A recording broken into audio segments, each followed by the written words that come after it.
Jadi Oh, dia iya. jadi sebenarnya itu udah ngasih sinyal bayinya kalau misalnya dia tuh nggak bisa ngunyah, perlu dilatih. Kebayang nggak Mbak?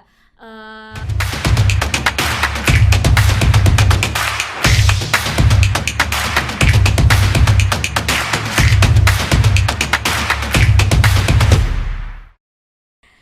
Halo, selamat datang di podcast Halo Bunda, spesial persembahan dari Generos sebagai teman Bunda mendampingi tumbuh kembang si kecil. Kali ini kita kedatangan tamu yang tidak kalah spesial, yaitu Dr. Deva Putriani.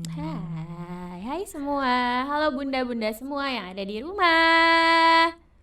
Oke, dokter gimana kabarnya? Alhamdulillah baik sekali. Mbak gimana kabarnya? Sehat dan tetap harus kuat. Oke, alhamdulillah. Sekarang aktivitas apa nih, Dok? Aktivitas apa ya? Ya ngurus klinik sendiri, ngurusin anak ya, terus di rumah ngedukasi di apa namanya di Media online sosial. media sosial gitu aja sih. Oke. Masak-masak kayak biasa ya. Oh ya, Dokter Deva ini spesialis pemerhati resep empasi nih bunda-bunda. Jadi kalau bunda-bunda yang udah kehabisan ide resep pasti apa lagi, bisa langsung lihat atau scroll media sosialnya Dokter Deva. Oke, nah sekarang anak usia berapa sih, Dok? Yang pertama mau 8 tahun nanti September, udah gede. Yang kedua nanti Juli 2 tahun. Berarti lagi masa ini ya, aktif-aktifnya ya kalau lagi si capek kecil. sayanya ya. Ya, Capek. bahasanya gemes ya, Iya. gemes unyu gitu. Nguji emosi gitu ya. Bener. Nah kan Dokter Deva nih pas banget gitu ya, punya anak juga yang kecil, apalagi umurnya 2 tahun ya kan. Itu kan masa-masa golden age banget. Betul. Nih, Dok. Apa sih yang pengalaman paling berkesan ketika menemani si kecil sama 2 tahun ini gitu ya? Apa ya? Ya menikmati milestone-nya aja gitu nih. Kayak pertama dia bicara, kayak pertama dia bisa manggil mama gitu kan. Kalau misalnya kita sering di rumah kan, kebetulan pandemi ya, jadi kita lebih sering di rumah. Kalau misalnya kan happy banget tuh kalau misalnya anak baru bisa sesuatu terus kita yang paling pertama gitu. Tahu gitu Nah, ya. tapi sayangnya bukan ngemanggil mama ya yang pertama, Pasti panggilnya. papa. Oke. Sebel gak sih? Ya kan sebel ya. Ini bunda kedua sebel. yang aku dapati pertama kali anaknya menyebut panggilan itu bukan mamanya tapi papanya. Sebel kan ya, maksudnya 9 bulan di kita gitu, keluar mirip papanya, Aduh. manggil papanya bukan manggil saya gitu. Dua-duanya anak saya mirip suami, gak ada yang bilang mirip saya Mbak. Itu gimana ya Mbak? Saya sebagai pendengar cukup miris juga ya, Dok. Tapi pasti kelakuan mirip-mirip lah pasti sama ibunya. Ya dua-duanya lah, kombinasi. Kombinasi. Cuman saya pengen mirip saya tadinya gitu, satu lah paling enggak ya Mbak. Mungkin nanti anak ketiga kali ya. Mungkin coming soon ya, dokter. Nunggunya yang kecil namanya panggilannya Ceces ya. Kenapa panggilannya Ceces? Namanya sebenarnya siapa? Ayo kenapa? Kenapa bunda-bunda? Ayo, Aku nggak tahu. Nama aslinya Jane. Nama aslinya Jane. Tapi dipanggilnya Ceces. Ceces itu singkatan, jadi princess. Nah karena kebetulan aku pengen anak perempuan dulu gitu kan, agak susah nih gitu, agak susah dapetnya. Terus jadi pas lagi hamil tuh mamaku, oh prinsesnya sekeluarga tuh, oh prinsesnya oma, oh prinsesnya aku, oh prinsesnya mama, oh prinsesnya papa gitu. Jadi karena dipanggilnya princess tuh kepanjangan, akhirnya sekeluarga tuh pas lahir udah aja di belakangnya Ces. Ya udah akhirnya jadi Ces deh. Jadi keterusan Ceces juga nggak tahu loh kalau namanya Jane. Jadi kalau aku tanya Ceces mana, ini Jane mana gitu. Dia aja nggak tahu kalau dia tuh sebenarnya namanya Jane gitu. Dia taunya dia Ceces. Udah ini pasti bakalan sampai gede kayak gini. Ceces, nanti kalau kamu sudah besar sedikit menonton video ini ya, mohon sambil mencari jati diri nama kamu ya sebenarnya. Dia nggak tahu namanya Jane gitu, sekarang bingung gitu kalau ditanya Jane, mama mana mama ini, papa mana papa, Jane mana Jane, dia bingung Jane itu siapa. karena terbiasa dari apa dalam kandungan itu dipanggil ceces gitu ya. Oh, karena apa singkatan dari princess. Pantesan kalau scroll ini kenapa namanya ceces ya. Itu kan udahlah frustasi, nanti tanya langsung aja. Itu banyak orang yang nanya loh, Mbak bukan orang yang pertama. Itu DM saya rame, kok namanya Jen dipanggil ceces, jauh banget. Iya bener. Berarti ceces ini lagi masa-masa apa nih dong? Masa-masa aktif ya. Wah luar biasa, nanjak-nanjak, naik-naik. Oh ceces tuh kalau dulu orang bilang tuh anak perempuan nanti lebih kalem kok, anak perempuan tenang aja, anak perempuan tuh lebih diam. Kok aku enggak ya?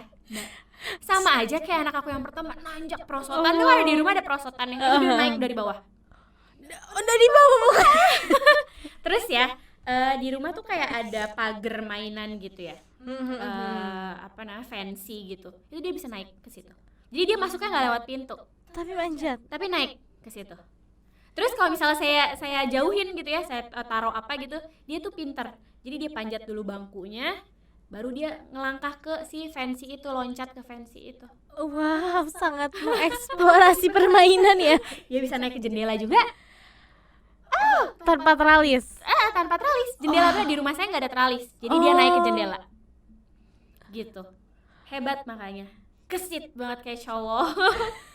Jadi yang orang bilang kalau perempuan lebih anteng gitu, tapi itu tidak di anak saya.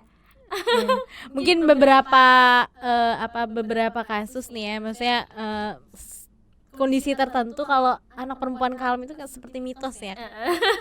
Jadi tergantung sih ya sebenarnya anaknya. Tapi kalau dalam hal mungkin itu aktivitas gerak kali ya, Dok, lagi masa-masa explore motorik kasar ya, misalnya sambil dia memperhalus motorik halusnya, bener sih Dok ya? Betul. Nah kalau dari ini Dok, segi asupan, ceces ini ada ceces Mbak, bukan ceces. ceces, sorry bentar, tes vokal dulu ya, bener-bener ceces itu ada ini nggak sih dilema bunda-bunda nih, dokter ngalamin juga nggak? Jadi dari zaman anak pertama ya, saya benar-benar belajar dari anak pertama. Anak pertama saya tuh benar-benar ngajarin saya gitu. Jadi saya sekarang tuh lebih nggak ngelakuin hal yang salah di anak pertama. Jadi dulu anak saya tuh sempat nggak mau makan yang pertama gitu. Dulu kan saya tuh belum baru jadi dokter banget gitu. Baru lulus banget gitu, jadi belum ilmunya juga belum panjang, terus belum ada pengalaman juga kan tentang anak gitu. Jadi kalau sekarang kan udah 8 tahun, berarti kan udah lebih banyak belajar lagi. Jadi dulu tuh saya nggak tahu kalau misalnya anak nggak mau makan tuh harus dicari tahu penyebabnya gitu. Saya taunya anak nggak mau makan ya udah karena makanannya nggak enak aja, karena emang dia nggak mau makan, nggak suka gitu, karena dia emang udah nggak mau makan gitu. Ternyata kalau misalnya anak nggak mau makan itu kan harus dicari tahu penyebabnya gitu. Jadi di anak kedua ini saya lebih kritis lagi, tidak melakukan hal yang sama di anak pertama gitu. Jadi kebetulan ceces ini karena saya tahu kuncinya gitu, tahu selaknya gitu nih, anak kalau misalnya nggak mau disuapin kenapa gitu. Jadi alhamdulillah semua masuk. Anak pertama saya juga setelah saya cari tahu penyebabnya, semua makanan nggak ada yang nggak doyan. Jadi intinya anak satu dengan anak kedua saya semuanya doyan makan gitu. Jadi apapun yang saya masak, sekalinya memang kurang suka tapi tetap dimakan walaupun sedikit gitu aja sih. Jadi dua-duanya alhamdulillah, karena saya banyak belajar di sekarang, terus bisa ngedukasi orang lain juga gitu. Jadi ceces itu apa aja dimakan gitu, pasti makanya. Tapi saya nggak berjuang, maksudnya orang kan ada beberapa orang yang enak ya anaknya makan apa aja mau, sebenarnya nggak itu gitu. Jadi saya juga berjuang di dalam itu, cuman saya nggak nunjukin gitu. Jadi anak mau makan itu kan tergantung ibunya sih sebenarnya gitu aja. Kadang juga kita sebagai bunda tuh seringkali mengapresiasi diri dengan memberi nge-share gitu ya di media sosial kalau anak saya ini udah suka makan apa aja gitu. Padahal kan sebenarnya ada sesuatu di balik itu gitu kan ya. Berjuang. Semua ibu saya rasa berjuang ya dengan struggle-nya masing-masing. Jadi anak mau makan, anak semua nutrisi masuk itu nggak semerta-merta emang dasar dianya doyan makan gitu. Pada dasarnya kan anak emang sebenarnya sukanya main kan gitu. Makanya sekarang problema sekarang adalah anak-anak nggak mau makan karena maunya main terus ya, karena memang anak-anak kan emang senang main gitu, tapi gimana caranya si anak mau makan ya kan kita buat lapar. Nah gimana caranya ya, kayak jedain gitu ya, jangan dikasih mainan kayak gitu-gitu kan, simpelnya kayak gitu. Oh, untuk akhirnya anak tuh mengenal sinyal lapar ya, Dok, Nah ya. betul, jadi ngajarin anak sinyal lapar ya, kalau kita nggak bikin lapar ya gimana ya kan. Gitu kan, jadi anak nggak mau makan dijejelin susu terus, dijejelin camilan terus, dikasih tontonan YouTube terus, tahu juga kan efeknya kayak gimana gitu, terutama di bawah 2 tahun. Ya udahlah, lingkaran setan ya kan, anak nggak mau makan udah di situ-situ aja, kenyang terus, nonton terus YouTube ya kan. Happy lah ya kita juga kalau misalnya nonton seru drama Korea juga nggak mau makan kan, sampai lupa ya nggak Mbak? Sih kadang. Apalagi anak-anak Cocomelon gitu kan, seneng dia kan gerak-gerak gitu lagu-lagu, tapi itu kan interaksi satu arah gitu, kita butuhnya 2 arah kayak gini. Benar. Berarti PR untuk bunda-bunda yang masih mengalami GTM pada anaknya, segera untuk apa sih namanya, mereview flashback gitu ya, Dok ya. Gali penyebabnya, itu sih yang pertama. Gali penyebabnya. Jadi jangan banyak ibu-ibu yang sibuk anak GTM gak mau makan itu sibuk nyari obat, sibuk nyari resep, padahal harusnya sibuk cari kenapa anak gak mau makan nih, kenapa. Sibuk nyari gitu ya, banyak nge-DM aku nih, anak aku gak mau makan, karena yang paling tahu anaknya gak mau makan adalah ibunya sendiri yang sama dia di rumah gitu. Aku kan nggak bisa, apalagi nggak periksa anaknya gitu kan. Oh, dokter nggak pernah dijawab nih kalau misalnya nanya anak aku kenapa nggak mau makan gini-gini. Ya Bu, kan saya nggak periksa anak ibu ya, saya juga nggak sama anak ibu tiap hari, saya cuma bisa bilang kalau anak nggak mau makan ya digali kenapa ini anak nggak mau makan gitu, dan itu penyebabnya banyak banget. Itu apa aja tuh, Dok? Maksudnya yang biasa terlihat itu penyebab dari GTM. Pertama, mungkinkah lihat dulu area mulutnya ya, apa ada sariawan, atau misalnya dia lagi tumgi kah, atau biasanya anak-anak ASI atau SUFOR ya, terutama SUFOR lidahnya kan sering kotor nih dan jadi jamur, itu biasanya dia nggak nyaman di keadaan itu. Dia nggak nyaman, dia mau makan. Kita kalau misalnya sakit gigi sariawan juga kan nggak enak ya buat makan. Itu yang pertama. Terus yang kedua, mungkinkah dia lagi sakit, nggak enak badan, apalagi demam. Kita juga kalau lagi nggak enak badan kan nggak enak mau makan ya gitu. Kadang ibu-ibu tuh, kenapa ya anak aku lagi batuk pilek Dok, terus nggak mau makan. Sebenarnya udah dijawab kan pertanyaannya gitu. Kita juga kalau batuk pilek meler gitu kan nggak enak buat makan ya kan gitu. Sesimpel itu gitu. Jadi ibunya mesti berpengetahuan juga, sering-sering search terus. Atau misalnya bisa karena dia nggak sesuai teksturnya, misalnya banyak ibu-ibu yang takut naikin tekstur, alasannya karena anak nggak mau makan kalau dinaikin tekstur, padahal tekstur yang sesuai dengan tumbuh kembangnya anak nanti akan berpengaruh sama kemampuan dia bicaranya juga kan sekarang banyak gangguan bicara juga karena sebenarnya oral motornya tuh nggak dilatih. Cara ngelatihnya ya salah satunya ya dari naik tekstur itu, dengan mengunyah. Betul, dengan mengunyah, dengan variasi makanan gitu, semua di rongganya dilatih gitu. Jadi itu kadang ibu-ibu anaknya udah mau makan nasi masih dikasih bubur terus, akhirnya anaknya mingkem. Atau misalnya ada ibu-ibu yang saking takut anaknya nggak bisa ngunyah, misalnya baru 6 bulan udah dikasih nasi gitu. Jadi kecepatan naik tekstur atau kelambatan juga itu bisa mempengaruhi juga anak nggak mau makan. Gitu. Atau perilaku aturan makan yang salah. Jadi kayak misalnya makan itu harusnya nggak boleh dikasih mainan, sama ibu dikasih mainan, nggak boleh nonton, sama ibu dikasih nonton, itu kan jadi dia ke distract ya, jadi dia tuh nggak nikmat kan sama makanannya gitu. Jadi dia tuh mikirnya yang ada di depan dia mainan atau tontonan gitu, padahal sebenarnya kan dia harusnya saat makan itu dia explore, dia ngerasain makanannya, terus dia nikmatin, oh ini makanannya enak nih, hari ini nasi nih, hari ini kentang gitu. Jadi dia harusnya bisa mengenal berbagai macam tekstur, berbagai macam rasa. Tapi ketika dia diajak main, diajak nonton, ya dia fokusnya kan nggak sama makan lagi. Padahal makan itu kan tangan iya, mata iya, mulut iya gitu kan, satu koordinasi semua gitu ya. Kebayang lah ya Mbak ya gitu. Akhirnya gak mau makan, akhirnya ngemut makanan, akhirnya kebanyakan nonton TV jadi telat bicara gitu kan. Jadi kan lingkaran setan ya, ke situ-situ lagi baliknya, ujung-ujungnya ke situ lagi. Jadi kayak nyelesain masalah dengan masalah gitu gak sih Mbak ya? Ya akhirnya solusinya itu ternyata melahirkan masalah juga gitu. Betul. Jadi ibu-ibu tuh mikir ya udahlah daripada anak nggak mau makan, udahlah kasih aja YouTube. Padahal sebenarnya di bawah 2 tahun ya di IDAI juga nggak boleh kan. Screen time ya itu ada batasannya.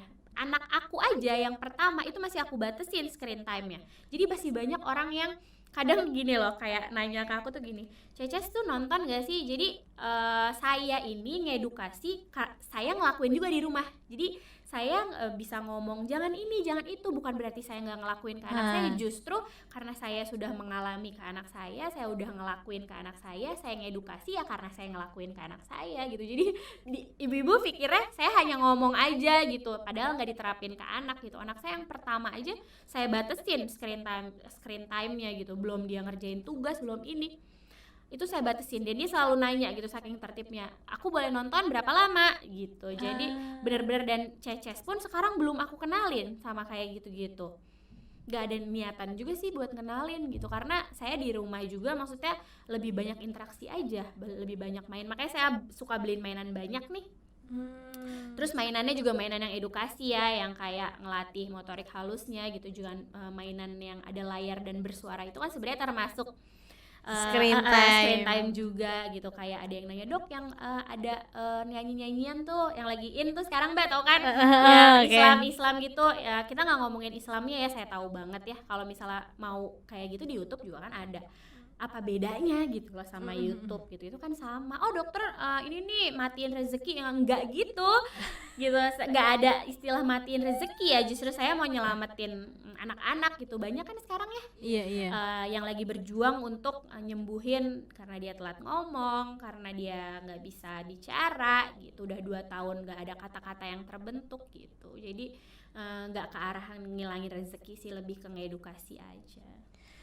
Berarti agak beratnya berat ya ngedukasi itu, berat banget Mbak, ngedukasi itu berat banget. Jadi nggak gampang gitu. Tapi kalau emang aku niatnya buat edukasi gitu, jadi ya udahlah, semua orang punya pro dan semua orang punya pro dan kontra ya gitu. Jadi jalanin aja. Tapi banyak kan, lihat sendiri di Instagram aku banyak anak-anak yang berhasil, yang tadinya nggak mau makan, yang tadinya berbulan-bulan stuck berat badannya 3 bulan tuh tiba-tiba langsung naik gitu. Aku kaget kan. Jadi benar-benar efeknya tuh alhamdulillah gitu. Emang kalau ibunya mau belajar ya, apalagi sekarang informasi gampang gitu, jadi pasti berhasil deh. Pokoknya kunci anak itu ada di ibunya gitu. Kunci anak itu ada di ibunya. Anak itu gimana ibunya, bukan ibu gimana anaknya ya. Maksudnya bukan orang tua gimana anaknya, tapi anak gimana orang tuanya gitu. Siapa yang nyontohin di rumahnya, itu yang paling penting. Ya kalau misalnya dia nyontohin yang baik ya anak akan baik. Pernah ada yang nanya sama aku gini, dok kenapa ya anak aku teriak-teriak terus, marah-marah terus, ngomong sama orang tuanya itu kasar. So aku tanya, ibu di rumah gimana ke anaknya, marah-marah nggak kalau ngomong, teriak-teriak nggak kalau ngomong?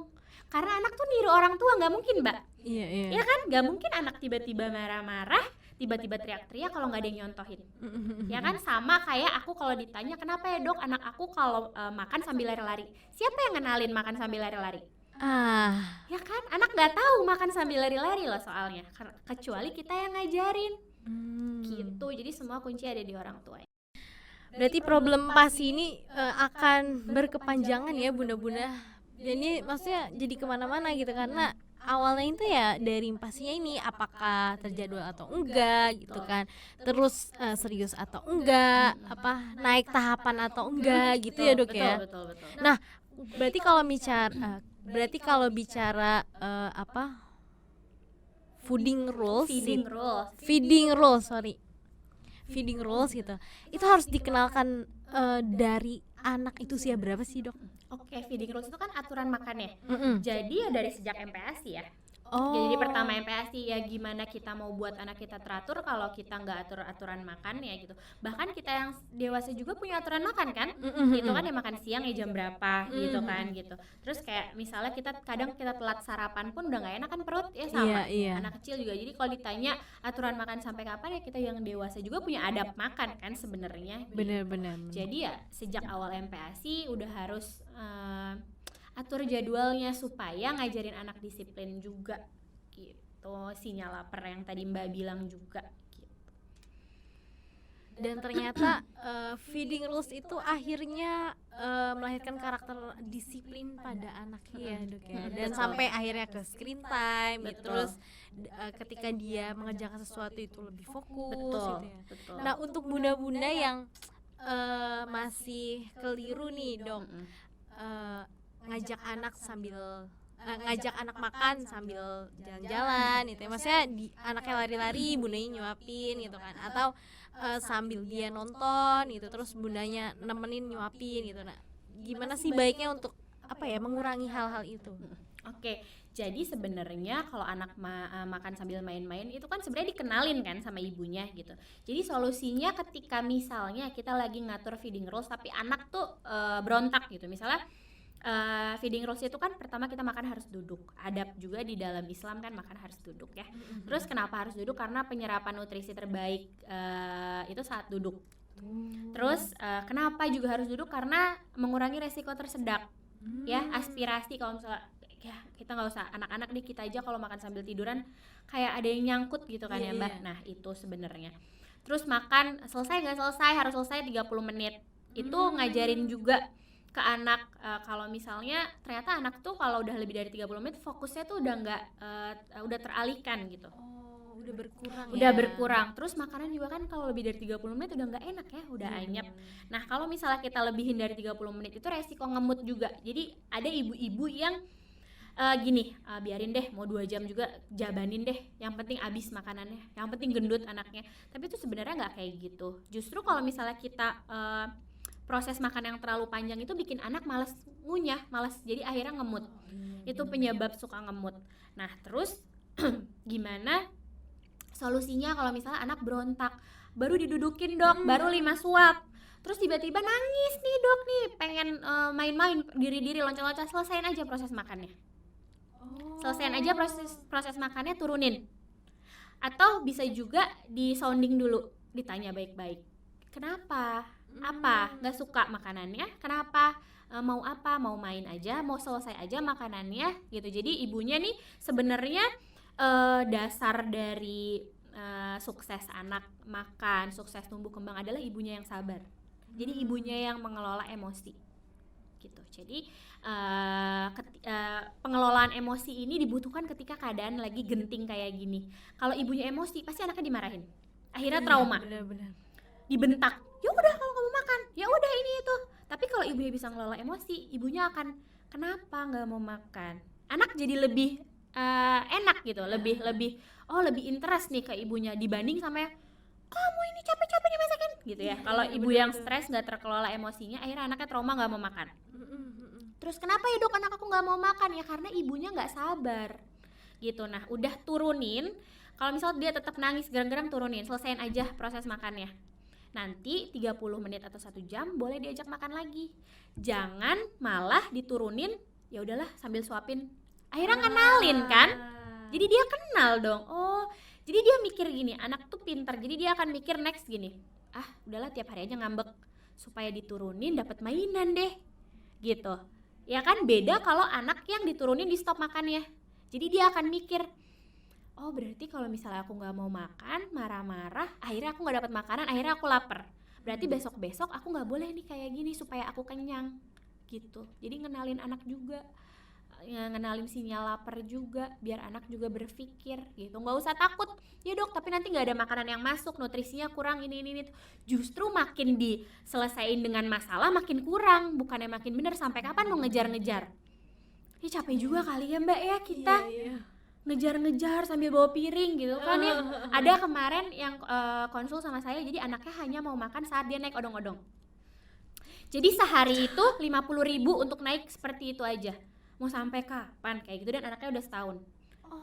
Agak sulit ya Mbak, jadi ngebentuk karakter anak dari awal sama ngobatin karakter anak yang udah kebentuk itu agak susah gitu. Jadi mending dari awal deh bener-bener diatur dibanding pas udah, karena 1 tahun dia udah lebih ngerti kan. Iya kan, dia udah lebih ngerti, dia udah lebih gede, dia udah lebih paham. Agak susah nih. Terus kalau ditanya bisa nggak Dok diperbaikin, nggak ada kata nggak bisa, tapi saya tanya lagi ibunya bisa nggak, konsisten nggak gitu. Jadi semua dikunci di ibunya sebenarnya gitu. banyak kok yang berhasil, kayak ternyata baru ketemu akun aku pas anaknya udah 1 tahun lebih, karena mungkin ibunya telaten, sabar juga gitu, berhasil kok gitu. Anaknya sekarang makannya banyak dok, makannya banyak banget, wah apa juga dimakan. Pasti emang kalau awal-awal ngatur feeding rules itu emang sulit banget gitu, cuman kalau misalnya efeknya nanti wah luar biasa gitu kan. Kita enak dong lagi makan, anaknya ikut makan juga. Iya bener. Ya nggak sih? Terus kayak kita lagi makan nih di resto, ribet nggak ngejar-ngejar anak? Iya bener-bener, dan ganggu ya takutnya. Ganggu banget kan. Terus kayak malu nggak sih mbak? Aku tuh suka ngelihat orang ya anaknya dikasih YouTube kayak ada perasaan gimana sih? Sedih ya bener. Ya nggak sih mbak, sedih nggak sih dilihat orang? Mungkin orang tidak langsung iya anaknya gitu, nggak mungkin ya, cuman pasti orang akan nyangka kita yang aneh-aneh kalau kita ngasih YouTube ke anak kita gitu. Jadi kayak ada perasaan malu sendiri gitu, kayak nggak bisa, kok kayak nggak berguna banget sih ngasih anak YouTube supaya anak diem, harus sebegitu effortnya gitu supaya anak tuh mau makan gitu. Kalau misalnya kita makan, anak kita duduk, kita sambil makan, semua enak di meja makan di restoran manapun kan enak ya dilihatnya, kita tenang makannya, gak perlu heboh gendong-gendong gitu aja sih selebihnya. Dan emang 1 tahun di IDAI juga kan Sudah bisa makan dengan bareng keluarga. Iya gitu, jadi ya harusnya memang 1 tahun udah sama dengan mama papahnya gitu. Dan menangkap pembahasan tadi dari Dr. Deva nih, aku juga menangkap selain bunda ketika mengenalkan feeding rules itu harus penuh kesabaran, juga penuh ketegasan gitu ya. Jadi ketika anak udah mulai, bahasa kita mah cari perhatian ya, entah nangis atau muka-muka yang cemberut gitu kan, Stop aja. bundanya juga langsung memberi pilihan ya, mau makannya selesai atau mau main mau aja dilanjut atau gitu mau kan. dilanjut. Mau dilanjut tapi kamu nggak harus untuk marah-marah gitu, nggak harus untuk cemberut, apa nangis gitu ya dok ya. Lebih ke ibunya sih, jadi di sounding anaknya. Oke benar sih, ternyata memang semua permasalahan terkait makanan, pemberian asupan itu semua ada di bagaimana awal bunda mengenalkan Tuh, yang di pemberian rumah. asupan itu. Yang di rumah sih, kan ada ibu yang bekerja juga ya, bisa iya. jadi sama pengasuhnya di rumah. Jadi harus harus sepaham sama orang yang di rumah, misalnya pakai ART, pakai neni atau nama nenek. Jadi harus sepaham nih semuanya, jangan sampai ibunya aturannya begini, neneknya lain lagi, pengasuhnya lain lagi. Wah, anak kan bingung gitu. Jadi harus paham sekeluarga semuanya. Oke, karena lebih baik mencegah daripada mengobati. Betul. Oke, kurang lebih seperti itu ya bunda-bunda, untuk bunda-bunda yang masih punya permasalahan anaknya masih makan sambil lari-larian, sambil nonton gitu ya. Seminimal mungkin itu coba dialihkan pelan-pelan. Pasti bisa kalau kata dokter Tuh, Deva. pasti bisa, nggak ada yang nggak bisa. Oke, nah kita beralih ke masalah tekstur nih, dokter Deva. Ini jadi masalah juga ya.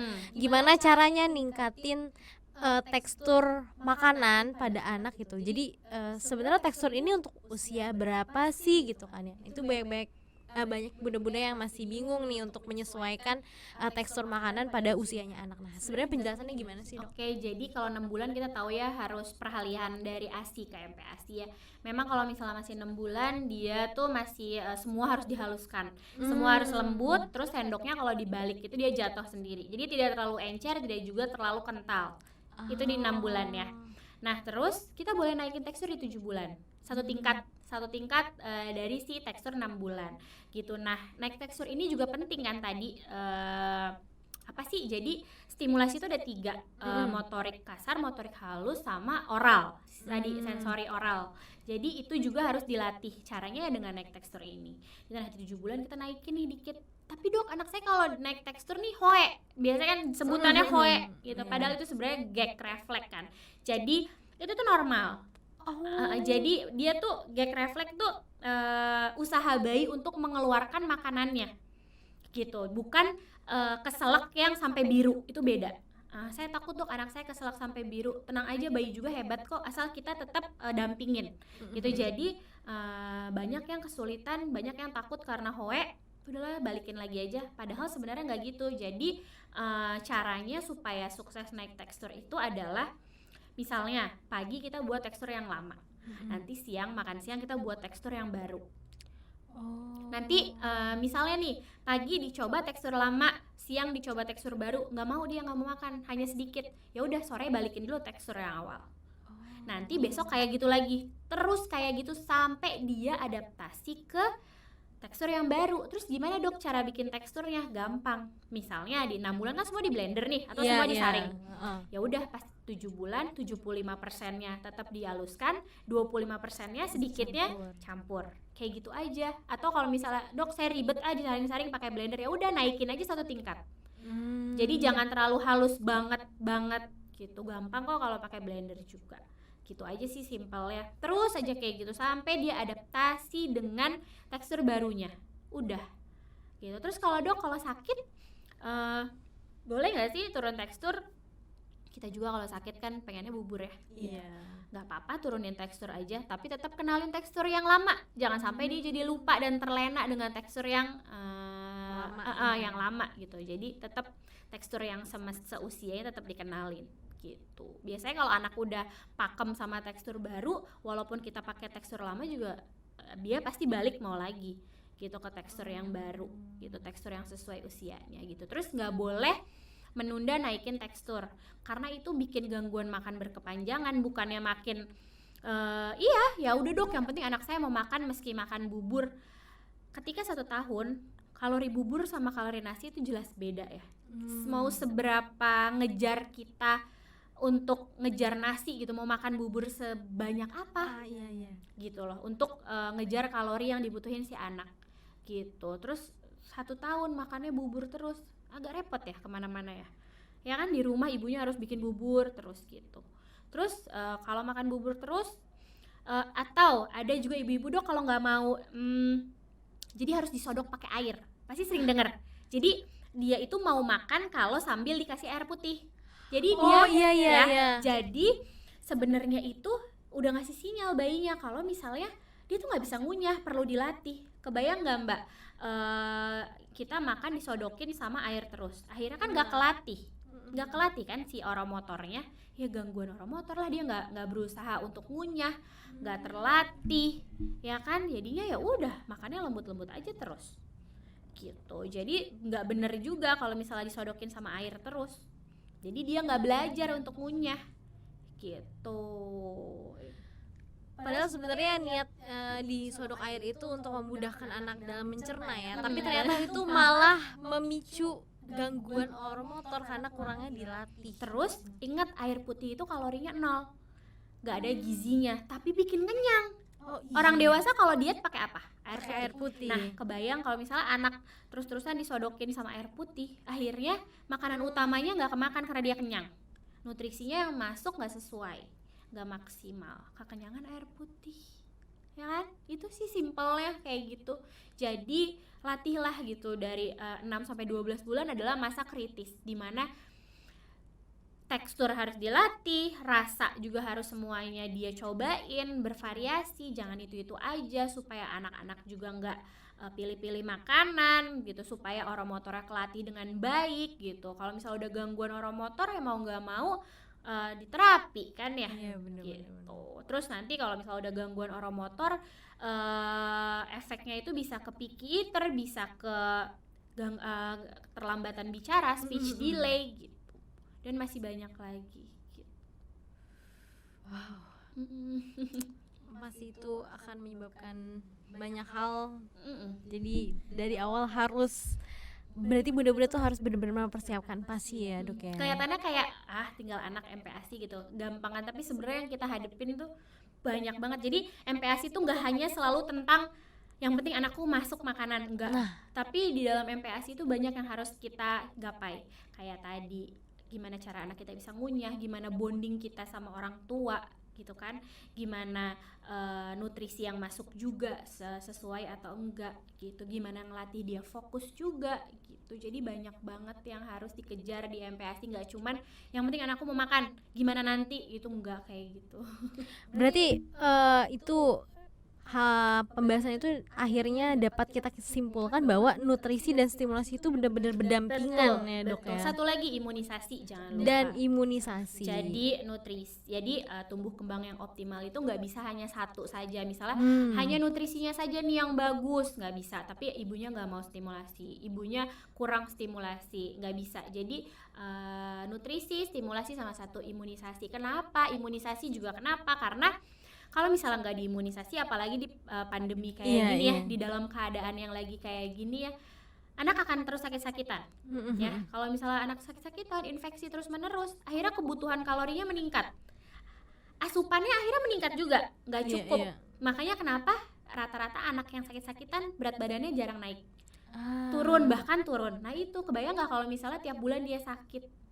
Itu aja sih. Dan sedangkan anak-anak itu kan harus naik berat badannya tiap bulan. Ada target khusus, beda sama kita ya. Gitu. Jadi kalau misalnya anak sakit-sakit terus, sistem imunnya nggak baik gitu, ya udah gimana tumbuh kembangnya mau optimal gitu kan? Gitu aja.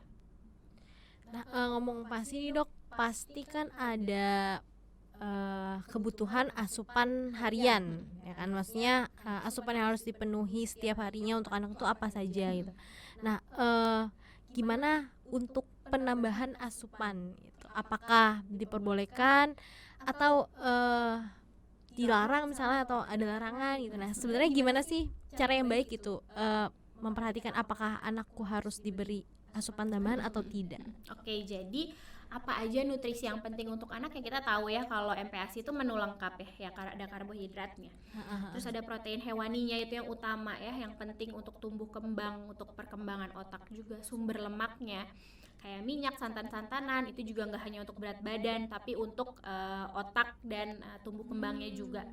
Terus ada sayurannya sedikit, ada protein nabatinya, terus ada buah juga, ada susu, jangan lupa susu dilupain ya gitu. Karena di bawah 1 tahun biasanya susu masih perlu gitu. Nah terus kalau kita ngomongin penambahan ya suatu kayak vitamin gitu, sebenarnya diperbolehkan atau enggak pemberian obat vitamin itu harus dengan konsul dokter. Jadi biasanya dokter-dokter itu meresepkan vitamin itu untuk anak-anak yang memang kekurangan vitamin, defisiensi vitamin tertentu gitu. Jadi memang diperbolehkan saja.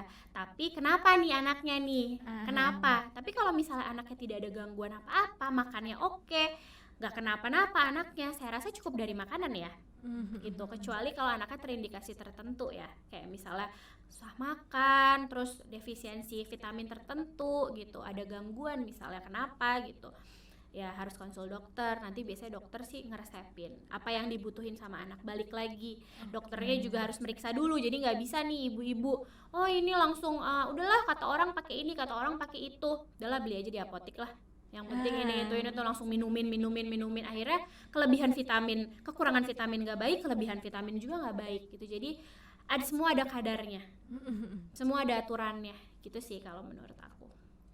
Oke, nah dalam pemberian asupan tambahan nih dok, selain hal tadi misalnya udah konsul terus kemudian diperbolehkan misalnya, ada nggak sih kandungan-kandungan yang perlu diperhatikan ketika pemberian asupan tambahan itu? Apa ya, kalau misalnya tergantung ya, misalnya yang mau dikejar apa nih, misalnya zat besi kah atau apa, DHA kah atau apa. Tapi kalau misalnya untuk anak-anak yang memang sudah cukup, kalau DHA kan bisa dari ikan. Ya gitu-gitu ya. Kalau misalnya zat besi, mungkin kalau anak yang tidak ada indikasi tertentu bisa dari daging-dagingan, bisa dari sayur-sayuran gitu.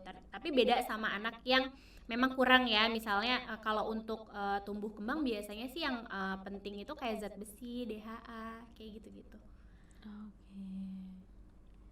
Nah, balik lagi ke permasalahan pemberian asupan nih, dok. Kalau misalnya ada kasus anak itu udah kenyang, maksudnya cuma mau asupannya itu susu formula aja gitu. Setelah dia disapih ya. Nah itu gimana sih dok untuk menanganinya gitu, ngatasin kasus itu ya? Jadi anak nggak mau makan ya karena mau susu formula aja. Iya, jadi dia nggak mau makan, pokoknya susu aja. Oke, susu formula itu kan emang bikin kenyang ya susu. Dan di atas 1 tahun itu yang utama bukan susu. Jadi di atas 1 tahun itu yang utama adalah tetap makanan utama. gitu. Jadi kalau misalnya anaknya kenapa maunya susu terus, nggak mau makan, kenyang lah dia. Ya nggak sih, yang tadi aku bilang ibunya terlalu anak nggak mau makan, ya udah susuin aja deh, takut nutrisinya kurang. Padahal sebenarnya anaknya kenyang. Coba deh stop sufornya, pasti dia mau makan gitu. Dia kenyang lah susu, ya kan, susu formula tuh kenyang, mana manis banget lagi. Iya, ya nggak sih, bener-bener. ya kan gitu, kenyang lah dia. Orang Asia aja kenyang, apalagi susu formula yang udah ditambahin gula dan lain-lain gitu. Dan pemberian susu formula itu idealnya gimana sih dok gitu? Oke, jadi banyak yang nanya, dok boleh nggak sih anak aku di atas 1 tahun minum susu formula atau susu tambahan UHT lah atau apa. Di bawah 2 tahun itu pemberian susu formula, susu UHT itu untuk diminum itu harus dengan konsul dokter anak. Jadi tidak boleh diperbolehkan, apalagi susu tinggi kalori ya. Jadi ini luar biasa ya sekarang gitu ya. Aku tuh nemuin orang kok berani banget gitu ngasih anak susu tinggi kalori gitu. Dan itu tuh susu-susu yang bener memang untuk medis gitu, untuk dokter-dokter, karena ngasih susu itu karena memang anaknya ada indikasi tertentu gitu. Jadi ini ibu-ibu ini berani banget ya kalau misalnya harus beli susu tinggi kalori. Memang susu tinggi kalori diperjualbelikan, cuman harus dengan konsul dokter gitu. Jadi nggak bisa sembarangan gitu. Dalam pengawasan kan, susu tinggi kalori ini biasanya diberikan pada anak-anak yang berat badannya kurang gitu. Terus kecuali kalau UHT untuk campur snack ya, beda ya. Jadi untuk banyak pertanyaan juga, dok tapi anak 6 bulan katanya UHT boleh asal dimasak untuk campuran snack, bukan untuk diminum sebagai pengganti ASI dan sufor gitu loh. Gitu. Jadi boleh untuk dimasak, sama aja kayak kita makan roti kan ada campuran susunya. Gitu loh istilahnya gitu. Jadi banyak yang masih salah gitu. Oh, UHT boleh diminum padahal enggak gitu. Jadi tetap pemberian susu formula di bawah 2 tahun atau susu UHT harus konsul dokter dulu. Dan di atas 2 tahun sebenarnya perlu nggak sih dok susu? Ya yang tadi aku bilang, utamakan makan. Susu itu hanya pendamping. Maksimal sehari itu 500 ml. 500 ml ya bunda? Maksimal. Itu udah maksimal. Udah maksimal supaya anaknya mau makan gitu ya. Terus haruskah dengan susu saja? Tidak. Produk susu dan turunannya. Jadi maksimal 500 ya. Misalnya mau dikasih keju ya boleh. Es krim dok gitu dok? Es krim apa nih? Nggak usah lah ya kalau es krim. Aku nggak ada nutrisinya ya, kecuali kalau es krim bikin mungkin ya. Bikin sendiri ya. Aku sih nggak kalau ditanya orang, dok boleh nggak sih makan es krim yang di luar? Kayaknya nggak usah deh ya. Tidak direkomendasikan. Jadi mending bikin aja gitu, bikin yang lebih sehat gitu, bikin sendiri. Kan gampang ya bikin es krim, tinggal pakai susu, tinggal kasih buah-buah yang dia suka, pisang atau apa gitu. Jadi pokoknya 500 ml terserah deh, mau dari yogurt, mau dari susu, mau dari keju, terserah. Yang penting produk susu maksimal 500 ml lah itu. Per harinya ya bunda? Nggak hanya susu ya. Jadi jangan sebotol dot yang besar gitu. Akhirnya anaknya nggak makan. Terus nggak boleh juga dot ya. Jadi dot ini sebenarnya apa ya? Ada yang bilang boleh, ada yang nggak bilang boleh. Tapi emang nggak direkomendasikan sih dot itu ya, karena bikin gigi karies juga. Gitu. Terus bikin apa ya? Bentuk giginya juga kurang baik gitu kan. Jadi kalau di atas 1 tahun cobalah ajarin pakai sedotan. Jadi jadi minumnya udah di gelas gitu. Jadi supaya dia nggak ada anak sampai 6 tahun tuh masih ngedot. Ya nggak sih? Ya kan akhirnya dia malas makan ya kan, ngedot sampai tuh tidur. Yang bikin gigi rusak tuh sebenarnya itu dia ngenyot sambil tidur. Kan udah didiem di sini kan dotnya, kotor di sini. Beda sama anak-anak yang pakai sedotan. Dan pakai sedotan juga ini ya, membuat anak lebih fokus ini loh yang lagi minum gitu. Kalau dot kan jadi bisa sambil-sambilan. Itu sebenarnya nggak baik juga ya dok? Nggak boleh. Dan kalau pakai sedotan itu ngelatih orang motornya juga kan? Oh iya. Ya nggak sih? Juga akhirnya ya. Gitu. Jadi dia belajar ngedot, ya nggak? Iya, ngelatih juga. Jadi dot itu aku sih nggak merekomendasikan ya. Dan kalau misalnya anak-anak yang ASI itu ya, gara-gara dot suka bingung puting, kasihan kan?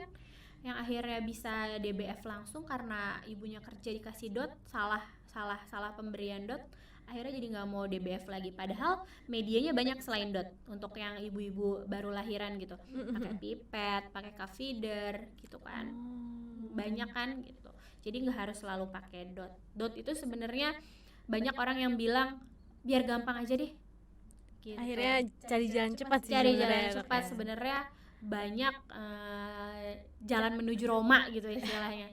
Pakai pipet bisa, sendokin bisa gitu. Jadi ibu-ibu zaman sekarang memang lebih nggak mau repot. Ngerti kok, paham banget karena struggle kan, apalagi kita hidup di kondisi kayak gini dan nggak mudah banget gitu.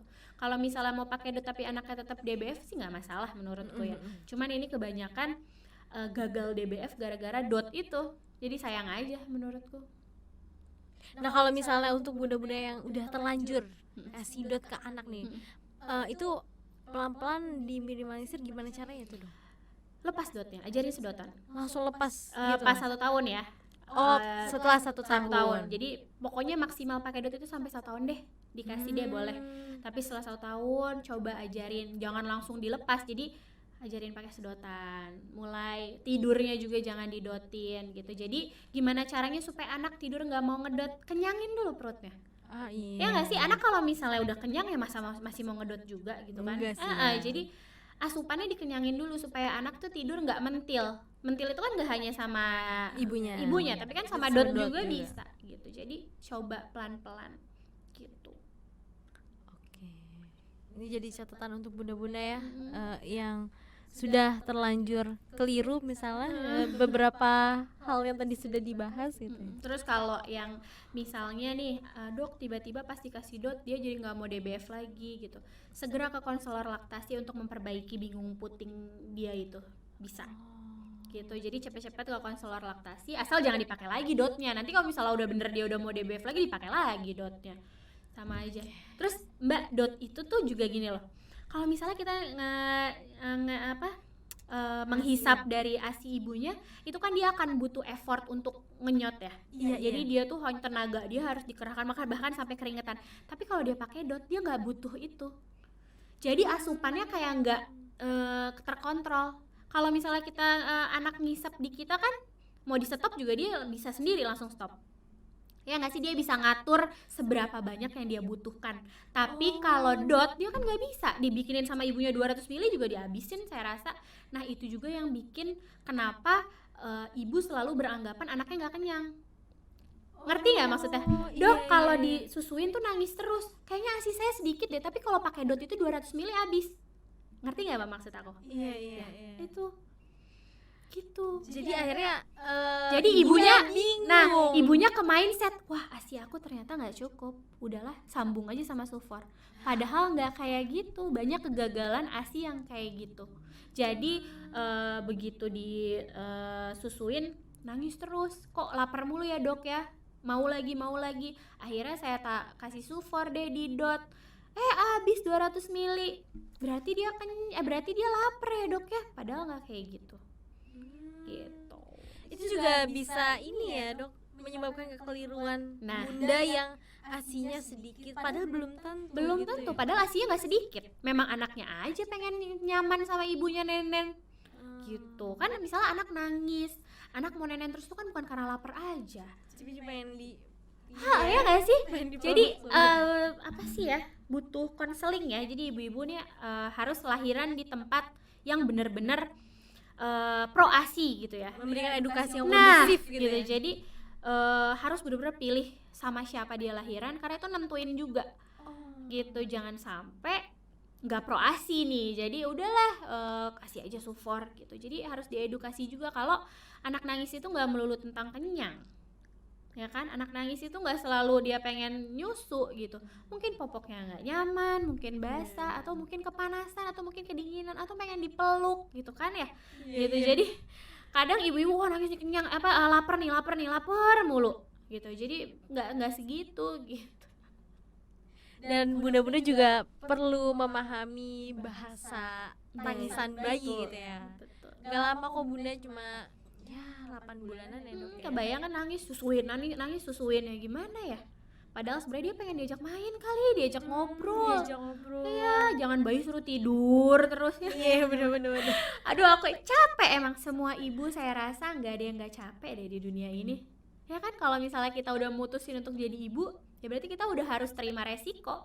Kalau kita bakalan capek gitu. Kalau udah mutusin untuk menyusui, ya kita bakalan nggak tidur. Itu udah hukum alam gitu. Konsekuensi ya, ya, udah konsekuensi gitu ya. Kalau misalnya dari awal memang nggak siap punya anak, ya diundur aja dulu gitu, kasihan anaknya juga kan gitu. Terus kalau misalnya emang nggak mau capek, ya udah nanti aja lagi, puas-puasin aja dulu gitu. Karena aku juga pernah ini dok nemuin kasus anaknya itu speech delay. Ternyata ketika ditelusuri akar permasalahannya adalah dari awal bundanya itu tahu bahwa dia mengandung si anak ini, itu dia merasa tidak siap mental. Oh, oke. Jadi akhirnya apa ya, mungkin semacam dianaktirikan ya bahasanya ya, bahasa halusnya gitu kan. Dan akhirnya dia lahir, mungkin setelah lahir kurang distimulasi gitu, karena mungkin ibunya masih menyesuaikan apa ya, beradaptasi sama mentalnya sendiri gitu ya. Betul. Jadi cukup mempengaruhi sangat sih Iya, sebenarnya. betul. Yang tadi aku bilang ya, jadi percuma kalau ibunya mampu bisa beli apapun, bisa, oh aku bisa beli vitamin mahal nih. Iya, bagus gitu, bagus, ibu hamil harus minum vitamin. Tapi kalau misalnya anaknya tidak distimulasi, ya sama aja bohong gitu. Nggak ada istilah dewanya vitamin gitu kalau misalnya tidak distimulasi dengan baik gitu. Dan pentingnya mental seorang ibu sebelum punya anak, makanya aku bilang punya anak itu nggak tentang gimana nanti, tapi banyak banget yang harus dipikirin. Yang pertama, finansialnya, kesiapan ibunya, fisik seorang ibunya, mental seorang ibunya. Terus nanti ada pendidikan dia, gimana kita sebagai orang tua yang baik gitu, itu menentukan kan ya Mbak ya, semuanya gitu ya. Mau anak kita mau seperti apa, itu orang tuanya yang nentuin gitu. Jadi kalau misalnya serasa emang belum siap, ya diundur aja dibanding anak yang jadi korban gitu. Benar. Jadi aku pernah ada satu kasus ya, pasien gini, dia nggak, dok saya nggak bisa imunisasi karena nggak mampu. Nah, tadi aku bilang sebelum kita punya anak, kita harus mikirin kalau ke depan itu kita harus lahiran, kita harus beli vitamin, kita harus imunisasi anak kita, dan itu biayanya nggak sedikit gitu. Jadi makanya aku bilang kalau misalnya kita udah mutusin punya anak, berarti kita udah siap juga, harus siap tetek bengeknya gitu, harus siap uangnya, harus siap mentalnya juga. Pokoknya imunisasi itu kan haknya anak ya, ya kan, haknya anak gitu. Jadi suka nggak suka ibunya harus gimana caranya. Dan imunisasi itu ada yang gratis juga kan. Dan sebenarnya gini loh Mbak, aku tuh kadang suka bingung, kayak misalnya kita bisa loh nabung per hari kalau mau nyisihin, ya nggak sih, buat anak gitu. Apa sih yang nggak buat anak gitu? Mungkin kalau saya gitu ya, kalau misalnya ada telur satu, kalaupun saya harus milih, mending anak saya deh yang makan. Gitu nggak sih? Saya harus ngesampingin ego saya supaya anak saya bisa imunisasi yang layak. Dengan tambahan yang sekarang tuh luar biasa harganya, kita bisa loh nabung kayak sehari 10.000. Ya kan, kayak misalnya kita bisa beli kuota, kita bisa beli handphone bagus gitu. Kenapa kita nggak bisa nabung buat imunisasi gitu? Ya kan, kuota lumayan loh sekarang ya Mbak ya harganya. Ya kan gitu. Jadi coba deh tabung. Aku suka bikin edukasi, nabung per hari 20.000, 10.000. Kalau sebulan dikumpulin kan lumayan bisa imunisasi, ya kan gitu. Paling nggak misalnya bulan ini imunisasi dulu nih yang harganya segini, nanti bulan depan nabung lagi buat imunisasi yang ini gitu. Jadi bingung aku kadang gitu, saya nggak ada biaya dok buat imunisasi. Kenapa bisa gitu? Kenapa nggak mau nabung gitu? Kenapa nggak ini gitu? Terus banyak juga yang nggak kekontrol apa sih jumlah anaknya gitu. Jadi udah tahu, maaf, punya anak kan tanggung jawabnya sama yang di atas ya. Bener-bener.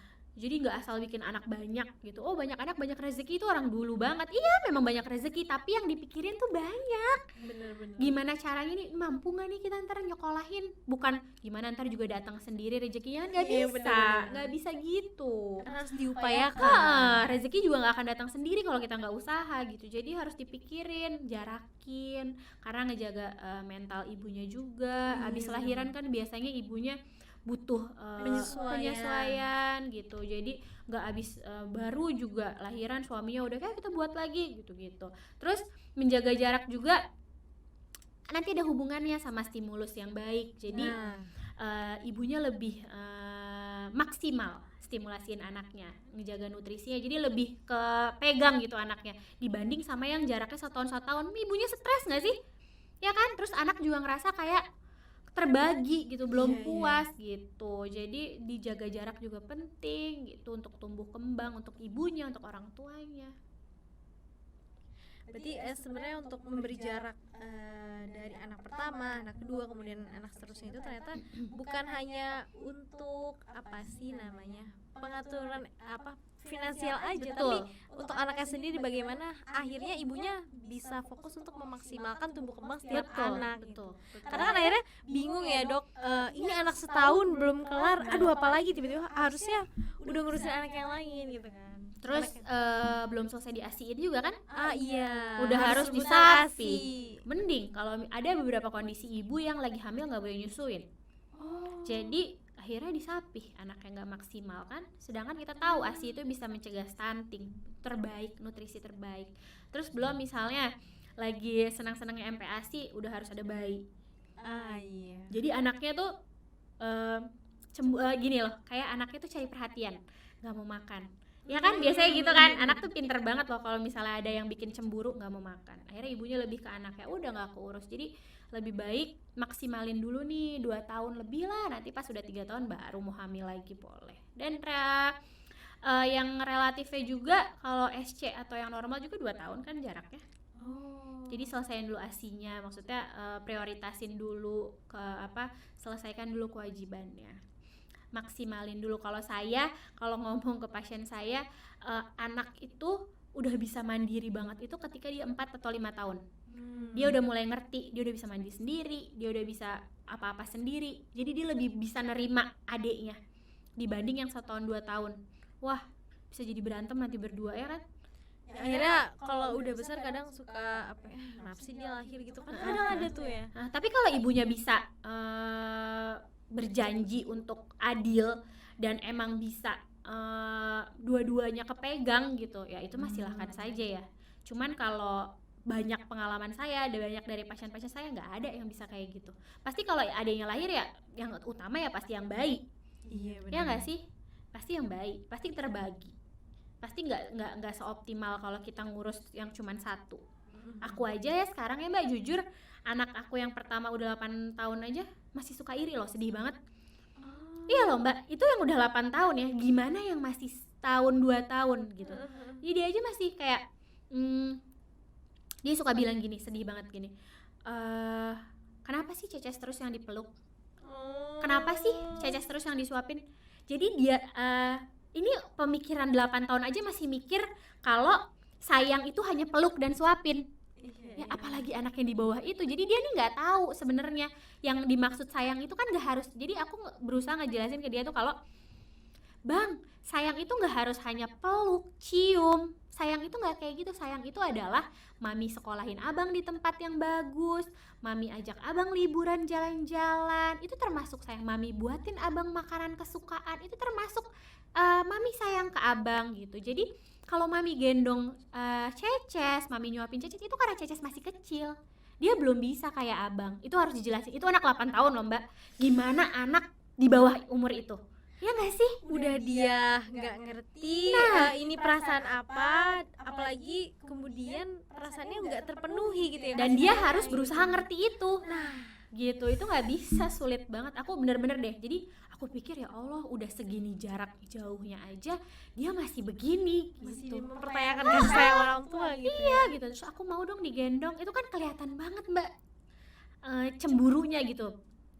Dan aku mikir, anak yang segini aja masih kayak gini, untung ya kan nggak terlalu dekat gitu. Gimana anak yang terlalu dekat, wah kacau gitu. Nah ini berarti fokusnya terkait bagaimana bunda-bunda mengelola emosi untuk kesehatan mental ini. Betul. Ada nggak sih dok tipsnya ketika ya karena wajar ya bunda-bunda itu ngerasa aduh pusing, stres gitu ya ketika menghadapi anak, kemudian menghadapi yang lain juga kan ada urusan yang lain selain anak gitu. Itu ada nggak sih dok tips khusus gitu atau misalnya pengalaman dokter nih dalam mengelola emosi sendiri gitu ya ketika menghadapi hal-hal seperti itu? Oke, kalau kita bicara tumbuh kembang anak, stimulasi anak, tadi nutrisi aja nggak cukup, jangan anak nggak boleh sering dibentak, dimarahin ya. Jadi balik lagi, kita harus kelola emosi kita. Jadi marah boleh sama anak, boleh banget marah, bohong banget ya, saya juga sering marah gitu. Tapi jangan dipukul, jangan ala kadar marah tuh ada batas wajarnya gitu. Jadi kita kelola emosi kita gitu, terus kita kasih tahu baik-baik ke anak kita. Misalnya biasanya nih yang sering stres itu adalah yang anaknya lebih dari satu. Mungkin kalau anaknya baru satu lebih gampang ngelola emosinya ya gitu. Sama yang paling penting adalah dukungan orang terdekat. Jadi kayak suami terutama yang di rumah ya, kalau suami itu harus ngedukung istrinya, harus mau bantuin istrinya, harus mau ikut capek karena anak berdua yang ngurus gitu. Ini rata-rata banyak istri yang stres itu karena semuanya dikerjain sendiri, kurang bantuan ya. Kurang bantuan, udah menyusuin, jagain anak, makannya telat, terus ngerjain kerjaan rumah juga gitu. Jadi suami ini harus peka, harus mau bantuin. Misalnya ya kalau ada suami, anaknya sama suami lah, istrinya biarin tidur. Istri itu nggak butuh dikasih bunga dan lain-lain, disuruh tidur aja udah happy banget, bahagia banget itu. Iya, disuruh makan di sana. Aku sampai sekarang sampai lupa gimana rasanya makan tenang gitu. Maksudnya gimana rasanya menikmati makan tuh yang sendirian sambil dengerin musik, itu kayaknya aku lupa kapan aku terakhir. Ya kan? Jadi kalau misalnya ditanya apa yang bikin ibu happy, itu adalah bisa pup tenang, bisa tidur tenang, bisa makan tenang, itu udah luar biasa banget happy kan. Nah itu ya suaminya dukung, suaminya gantiin lah, bantuin, paling gak nyuciin piring kek, bantuin ngepel kek, nyapu, jadi ngeringanin si ibu. Terus capek ya pijetin kek gitu. Jadi di dalam rumah tangga itu tidak ada harus satu yang menonjol. Jadi aku harus menghormati suamiku, sama-sama kita dua-duanya harus menghormati, sama-sama harus saling bantu ya. Jadi nggak ada kamu harus lebih menghormatin aku harus lebih dihormatin karena aku kepala keluarga, nggak ada. Jadi dua-duanya harus ada andil. Suami juga harus menghormatin kita pun juga harus menghormatin suami. Jadi bukan aib ya kalau misalnya suami mijitin istri, oh takut istri, enggak kayak gitu. Enggak kayak gitu. Justru baik, istri itu udah ngurusin anak kita, udah ngelahirin anak kita gitu kan. Udah diambil sama suami dari rumah ibunya gitu. Orang asing banget kan gitu. Jadi perlakukanlah dengan baik gitu. Jadi sama-sama memperlakukan dengan baik, sama-sama urus anak dua-duanya, sama-sama stimulasi, apalagi anak perempuan ya. Kalau dekat dengan ayah itu luar biasa kan efek peran ayah gitu. Alhamdulillah. Terus jangan lupa sebelum menikah pilih pasangan yang jadi jangan sampai salah pilih pasangan, karena nikah kan gak cuma sebulan, 2 bulan, 2 minggu gitu. Ini tuh harus lama ya, panjang gitu. Pilih-pilihlah. Jadi kenallah dulu, harus tahu latar belakangnya begitu. Seperti apa dia, sayang gak sama ibunya. Biasanya kalau yang sayang sama ibunya tuh bakalan memperlakukan istrinya seperti ibunya gitu. Jadi mau gak, aku dulu sama suami aku tanya, aku nggak suka aku yang lebih dominan ngurus anak gitu. Jadi aku juga suka kerja, aku nggak bisa di rumah diam ngurus anak gitu. Aku nggak bisa. Jadi aku pengennya kita urus anak bareng-bareng, kamu ikut juga urus rumah, gimana? Sudah bilang oke, nggak masalah dan benar gitu. Jadi aku benar-benar dapat suami yang dari awal anak pertama aku lahir dia bisa nyebokin, dia bisa nidurin. Jadi kita emang nggak pakai neni mbak, dua-duanya. Kita nggak punya ART. Jadi kalau mau nitip itu hanya nitip ke adik atau enggak ke mama. Orang-orang benar-benar terdekat. Benar-benar ya. Orang terdekat. Kita benar-benar nggak ada yang bantu. Jadi dulu kita nyiasatinnya sampai sekarang adalah ketika aku yang kerja, suami yang di rumah. Atau kalau kita dua-duanya kayak gini lagi sama-sama kerja, berarti anak titip aja sama mama. Gitu. Jadi benar-benar gimana caranya supaya berdua tuh ikut sama-sama capek. Jadi nggak ada keluar kata-kata aku tuh capek di rumah, nggak ada keluar kata-kata kayak gitu, karena dua-duanya capek.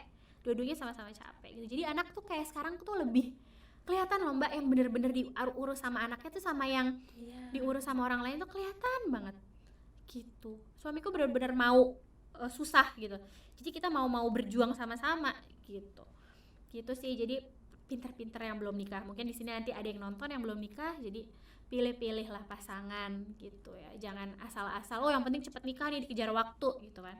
Karena nanti ibu bapak itu nentuin karakter anak seperti apa, anak tuh seperti apa itu ditentuin banget dari orang tuanya. Hati-hati pokoknya di rumah bersikap, karena anak-anak niru banget. Anak itu peniru ulung ya Dok ya. Gitu, jadi hati-hati banget. Terus kalau misalnya memang nggak salah juga Mbak kalau pakai pengasuh ya, ibu bekerja atau ibu di rumah sama-sama hebat. Nah tapi pengasuhnya juga harus di treat, jangan di rumah yang main HP, tetap ke anaknya juga stimulasi ya, diajarin gitu, diajarin main gitu. Terus mama papanya juga nih udah tahu sibuk kerja ya, sampai rumah taruhlah HP-nya, mainlah sama anak gitu. Terus ngeluh anak, aduh anak aku telat ngomong, ya ibu bapaknya nggak pernah ngajak ngomong ya kan, pengasuhnya nggak pernah ngajak ngomong, gimana anaknya mau ngomong? Tiap kumpul keluarga nonton TV ya sulit ya gitu. Jadi interaksi dua arah dan lebih itu lebih baik dibanding interaksi satu arah kayak TV-TVan gitu. Pokoknya sebelum jadi orang tua tuh harus belajar parenting dulu supaya anak nggak salah jalan gitu ya. Bukan hanya calon ibu ya, tapi calon ayah juga. Betul, ya Dok ya. dua-duanya harus. Aku ini loh Mbak, dan jangan pernah takut ke psikolog. Jadi kita butuh banget yang namanya psikolog. Psikolog tuh nggak hanya kalau kita gila atau kita sakit gitu. Aku sama suami sering ke psikolog untuk tahu apa yang kita harus lakuin, apa yang salah dari kita. Karena aku pengen anak aku tumbuh kembangnya baik, dan kadang kita butuh orang-orang seperti itu gitu. Cara ngelola emosi itu aku belajar dari psikolog. Gimana cara ngadepin anak kalau kayak gini, gimana cara ngadepin anak kalau lagi tantrum gitu. Itu kalau misalnya kita nggak bisa ngendaliin diri kita butuh bantuan orang lain. Jangan pernah takut ke psikolog, apalagi kalau kita ngerasa kayak lagi nggak baik-baik aja. Kayak misalnya kita nangis mulu, stres mulu, capek mulu, marah-marah mulu, coba deh konsultasi sama psikolog gitu. Kadang kita butuh pendapat orang lain kan gitu. Dan memang yang expert gitu, benar-benar bisa membantu kita untuk mencari akar permasalahan sebenarnya gitu ya. Betul. Oke. Kita udah bahas banyak nih, mulai dari empati gitu ya secara spesifik sampai akhirnya meluas ke pembahasan tumbuh kembang gitu ya Dok. Kira-kira ada closing statement gak nih dari Dr. Deva sebelum akhirnya kita menutup podcast? Pesan aku adalah orang tua itu belajarnya seumur hidup. Jadi terus belajar, terus update ilmu gitu. Terus berusaha jangan jadi orang tua yang sempurna, tapi jadi orang tua yang bahagia. Karena anak-anak yang bahagia itu tercipta dari orang tua yang bahagia gitu ya. Gak boleh stres-stres, gak boleh sedih-sedih. Pokoknya kalau misalnya di depan anak tuh harus happy terus gitu. Di depan anak tuh harus selalu kelihatan bahagia. Jadi kalau mau sedih nanti aja, disimpan aja kalau lagi nggak sama anak-anak. Itu aja sih dari aku. Pokoknya harus jadi orang tua yang bahagia supaya anak-anak juga bahagia. Jangan lupa ya Bunda juga harus bahagia supaya anak bahagia dan akhirnya tidak terhambat tumbuh kembangnya. Betul. Dan jangan lupa 3 hal yang penting, nutrisi, stimulasi, sama imunisasi yang wajib kalian gapai di tumbuh kembang 1000 hari pertama ya anak-anak. Jangan sampai kalian lewatin 1000 hari perkembangannya anak-anak, karena gak bakalan terulang lagi. Karir bisa dicapai nanti, sukses bisa dicapai kapanpun, tapi perkembangan anak itu gak bisa diulang. Itu yang mau aku sampein pesan. Benar. Gak akan pernah bisa diulang. Anak gak bisa jadi kecil lagi. Karena dia akan terus tumbuh besar. Banyak yang harus kita kejar. Itu aja dari aku. Terima kasih banyak Dokter Sama-sama. Deva sudah mau ngobrol banyak. Pasti sangat bermanfaat untuk bunda-bunda. Sebelum kita say goodbye, mungkin dokter bisa promosiin ini dong, podcast Halo Bunda. Oke, kalian harus nonton terus karena di Halo Bunda ini banyak expert-expert yang bakal bantuin kegundahan hati kalian. Nonton di YouTube-nya, subscribe, jangan lupa. Terima kasih banyak dokter. Terima kasih, dadah semua. Sampai jumpa di Halo Bunda selanjutnya.